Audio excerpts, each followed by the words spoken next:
Day 2 in the Drakensberg, and we've pretty much packed up camp, so now we've got, I don't know, 10 or 12 kilometres to hike over fairly easy ground in Lesotho. The weather's good.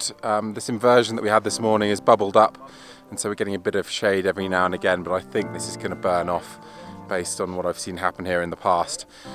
So yeah, we're going to get hiking. We've got lots of rivers en route, so we don't have to carry too much water, which is nice.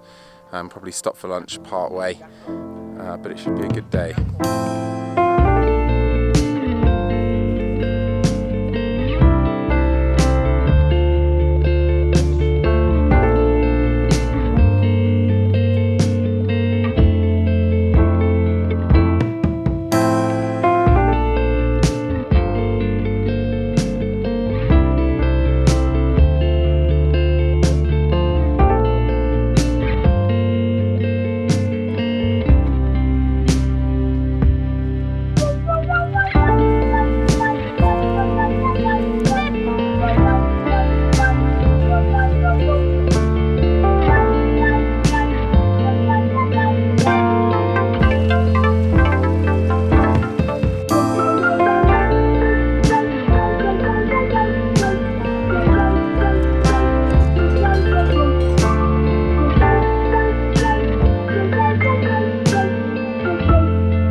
Alex is trying to spend as much time like square onto the camera. It's like he jumps in, he's like tensing up. He's like, oh. Wait. Oh, that's going on.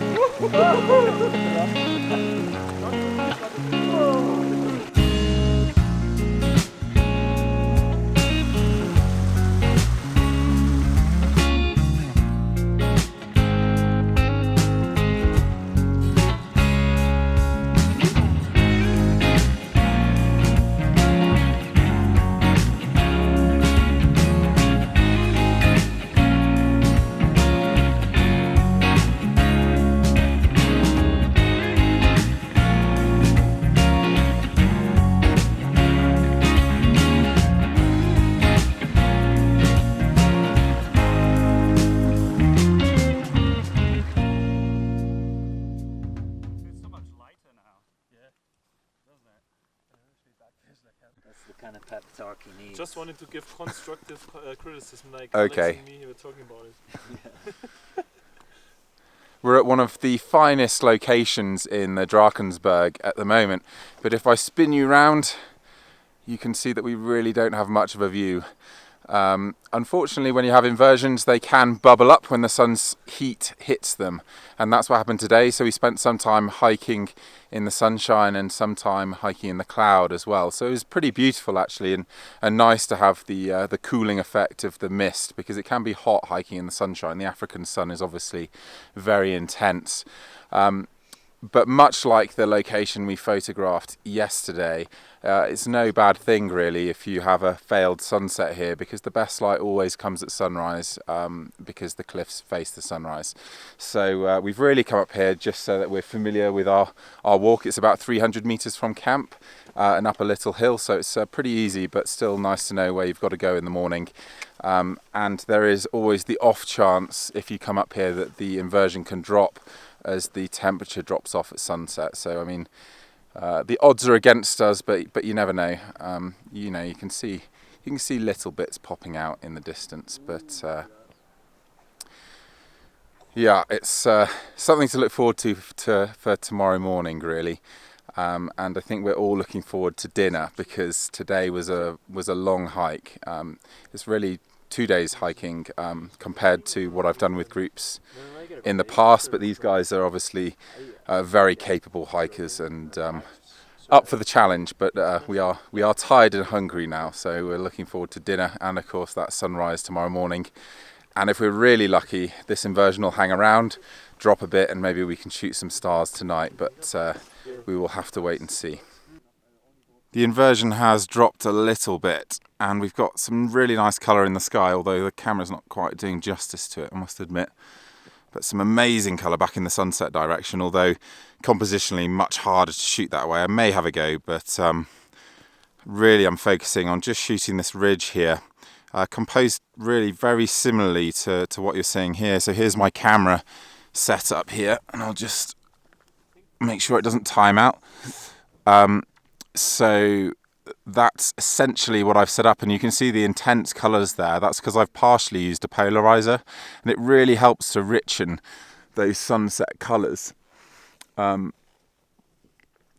I think that's actually quite an effective, simple shot there, and a nice shot to probably finish the day on. But I will have a look over here and see if there's a foreground that might work. This scene is actually extremely contrasty, so it's difficult to shoot and video.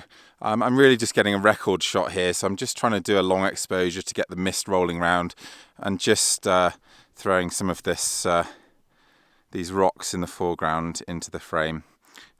So I don't really have enough time to find a nice composition. The light in the sky there, the colour is fading rapidly.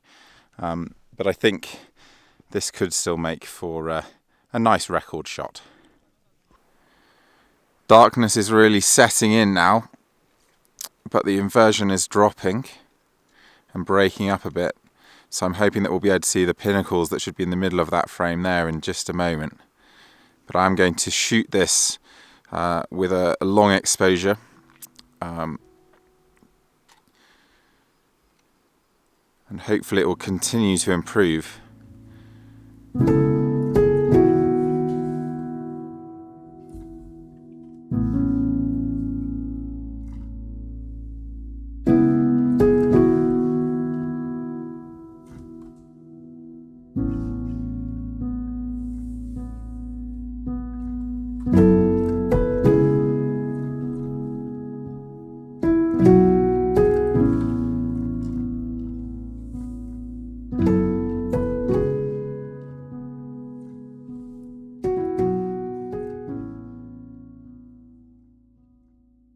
Good morning from the Drakensberg on day 3.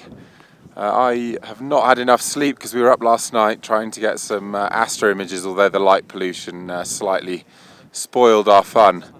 But we got up here in plenty of time, long before dawn, so we have actually taken a few shots already in twilight, but actually it's difficult to video in that light, so I've waited until now to be talking to camera. But I thought I would take you through various long lens, tighter versions of this wide scene, because there's a number of different ways that you can break down these grand views sometimes. So I thought it'd be useful to talk through the different shots that I consider and why I think they work for me, and maybe some of the particular aspects of each shot in terms of composition. Right, so let's start off with the wide view here, and I'm actually have a 24mm lens on at the moment, or a 24 to 105, so the best wide view is more at 16mm, 16 to 20mm, including the full width of this view here. And you can see my camera perched rather precariously right on the edge of the cliff here, because I want to include this rock formation at the bottom, ideally without any of the foreground, because that's going to bring a lot of contrast, particularly when the sunlight strikes. Now, you could introduce a foreground, but you'd obviously need to work to find something really structured that held its own, because this view is exceptional, and including a prominent foreground could just detract from the best aspects of the image. Oh, and there's a lammergeier down here. That just there is a juvenile lammergeier, one of the real treats to see in the Drakensberg. Incredible flyers. So the dream would be to get the lammergeier flying through those pinnacles just there. So that's one subversion of the view. Subversion sounds funny, but one selection of the view, shall we say. So that's at 105mm, and I love these green hills and the sort of sinuous lines in contrast to the jagged ridge there. And actually I'm just going to duck down a little bit just to get more out of the wind. And similarly on the other side, you can see these lovely repetitive lines in the hillsides here. and these lines are great for shooting abstract images. And so actually that's what I was doing prior to the sun coming up. And as you can see right now, the sun is just breaking the horizon, so I've got my camera framed up already to shoot the wider view, and when the sun gets above the haze there, that's when it's going to start lighting the scene, and that's when I'm going to start shooting my exposure bracket. So if I just show you the full contrast range of the scene, I'd need my darkest frame to be something like this, and my brightest frame to be something like that. So you really can't capture that in a single frame, so it's definitely an exposure bracket scenario. And aside from these two selections I've just shown you, here and here, and that also works in portrait at a much longer focal length because I'd look to remove all of the distractions there. You can also shoot this ridge quite effectively on its own. We might get a bit of side lighting on it. I haven't actually been here with the sun rising this far round, so it might produce some interesting lighting. So if I set up my exposure bracket now on the camera, and I'll just quickly show you how I choose my exposure bracket. So the first thing I'm going to do is put my camera onto its custom mode, which is an exposure bracket mode, not that one. That one. Okay, so when I half press the shutter here, it gives me a simulation of what the scene is going to look like with that darkest exposure, and it's only the darkest exposure that you need to worry about. So if I make this darkest exposure so that it's capturing the highlights, and I can press my info button here to bring up my histogram, then you can see this histogram just here, it's not touching on the right, so I've captured all my highlights. That is correctly exposed. And then all I do is take 3 images, 1.5 stops apart. That's what you can see here. And the way my camera's set up, it will take all 3 images in quick succession. And because I've pre-focused, I can now go through these images and check. Now the brightest image isn't quite bright enough, so I'm now going to go into my camera menu just to change the exposure range of that bracket so that I can get the full scene in the view. So once again, I'm going to focus on my shooting now, but I am going to shoot those compositions that I've just shown you as the light changes, and hopefully some of them will work out well.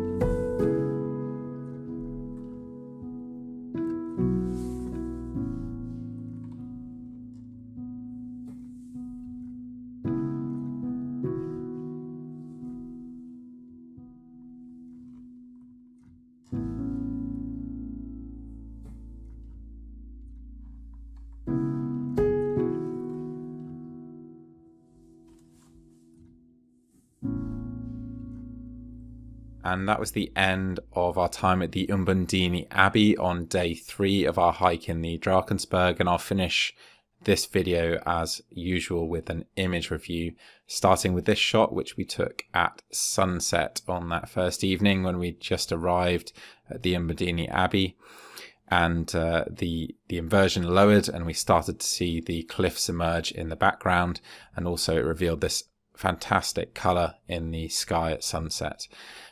So it's a nice photo of that moment, but I think in terms of interest it's a little lacking, and certainly compared to some of my other shots of this area, and one in particular that I took later, so I will skip this one.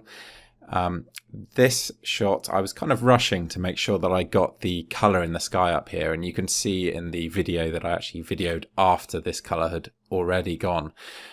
So I had a very quick look for a composition, but because I didn't find anything, I decided that it would be better to capture the moment and not worry about the art so much. I think you can get too tied up with trying to be artistic all the time and stress over all of these beautiful moments that sometimes you can miss if you're not quick. And this was one of those very transient moments, and I'm very glad that I have a photograph of it. And I really quite like this motion in the cloud here. It's quite lovely in its own right, but yeah, compositionally nothing to write home about. I quite like this shot too. As the sun came down and it became darker, the stars started to come out. And as all that happened, the clouds continued to lower, so we started to see more of the features for which this area is known, like the Madonna here and the worshippers below, and some of these rock formations at the bottom. And this long exposure actually came out much nicer than I thought it would. Ideally, I would have got rid of this foreground here, but actually walking to the edge of cliffs in near darkness is not always the best idea, and I didn't think that this was going to turn into anything special necessarily. As it is, I think even without that, I probably would just leave it on the hard drive and not put it in my portfolio, partly because of this large area of cloud here, which just doesn't hold its own compared to what's quite a heavy and interesting left-hand side of the image. If one of these breaks were to be in the middle of this mass of cloud, then I think the shot could be a lot more successful. As it is, it's just a nice shot of the area. This is one that I might put into my portfolio because it has two factors that really work in its favour. One is how the mist is flowing around this cliff, and the fact that the cliff is lit up nicely. So the mist is finding its way into these clefts, and it's really crashing into those cliffs. You've got this lovely feathery texture sort of exploding off the mountain, so there's a real sense of dynamism there. And secondly, this thin high cloud is catching some of the light from the sunset, but it's also diffusing the stars here. So I asked Alan Wallace, who's a bit of an astrophotography expert, which constellations these were, and apparently it's part of Centaurus and Crux. And actually the Milky Way was running through here, as you could see at the time, and the core is somewhere down here, so we were actually waiting for it to turn through this gap here, which you will see in the next image. But this one I really quite like. So this was the only astro image I took on the entire trip, because we had quite a lot of high cloud overnight, which helped out either with the sunsets or the sunrises. So that was no bad thing in the end, but it did restrict our ability to shoot the stars. This one has one major flaw, which is that the light pollution is coming into the frame, which is a real problem actually for me in the Drakensberg in particular, because it's such a wild and remote place. It really doesn't feel like somewhere you should be getting light pollution, but 20 or 30 miles from the cliffs there are these towns, and so that is a problem, unfortunately, and it really just doesn't tie together with my experience of the place. So it's something that I would always try to avoid is that human element in my images of the Drakensberg, but it's really only at night that becomes a problem. I did use this as a bit of a learning experience actually, because I decided that I was going to attempt my first astro stacked image here, so maybe more learning the editing than anything else, but you can see some structures in the Milky Way here that I'd not seen before thanks to that stacking technique. I think I averaged about 20 frames for this. It is slightly let down by the fact that my lens is slightly out of alignment, so you can see these weird triangular stars here. So I'll have to send that off to Canon, I think, to get that sorted. But yeah, good opportunity to learn. But I have much better versions on my website when I've had temperature inversions blocking out the town lights below and filling in the valley here. So if you want to see a better version of this, then check out my website. This was the first image that we took in the morning, and it was incredibly dark actually when I took this photo.